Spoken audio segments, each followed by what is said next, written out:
Lottery hacking case പ്രതികളെ arrest ചെയ്യണമെന്നും lottery ഏജൻസികളെ ഉപദ്രവിക്കുന്ന നടപടി അവസാനിപ്പിക്കണമെന്നും ആവശ്യപ്പെട്ട് INTUCയുടെ നേതൃത്വത്തിൽ ലോട്ടറി മൂവാറ്റുപുഴ ഓഫീസിനു മുമ്പിൽ കൂട്ടധർണ നടത്തി.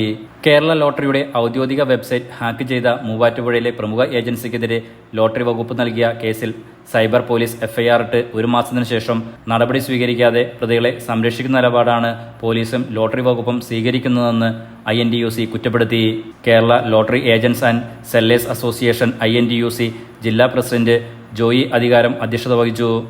ധർണാ സമരം KPCC general secretary Abdul Muthalib ഉദ്ഘാടനം ചെയ്തു. അത് ചെയ്യാനുള്ള കഴിവും തന്റേടവും പ്രാപ്തിയും ഈ പറഞ്ഞ നേതാവിനും ഭാര്യയ്ക്കും ഉണ്ടോ? അതാണ് ഞങ്ങളുടെ ചോദ്യം. ഇവിടെ മൂവാറ്റുപുഴയിൽ നിന്നുകൊണ്ട് ഞാൻ എറണാകുളത്തോ അല്ലെങ്കിൽ മറ്റേതൊരു സ്ഥലത്തോ പറഞ്ഞത് ഒരുപക്ഷെ ആൾക്കാർക്ക് അറിയില്ല.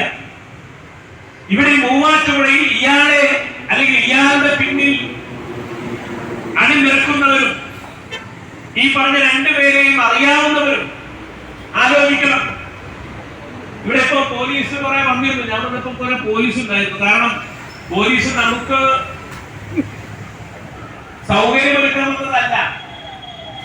കാരണം അപ്പുറത്തുള്ളത് നമ്മൾ ആർക്കെതിരെയാണോ സംസാരിക്കുന്നത് അയാൾക്ക് വേണ്ടി അയാളെ സംരക്ഷിക്കുന്നതിന് വേണ്ടിയാണ് അവര് വന്നത്.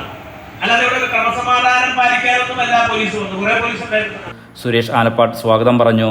യൂണിയൻ സംസ്ഥാന president Thomas Kalladan, KPCC secretary KM Saleem, AP Usman, Lajeev Vijayan തുടങ്ങിയവർ സംസാരിച്ചു. Enlight news, Kothamangalam.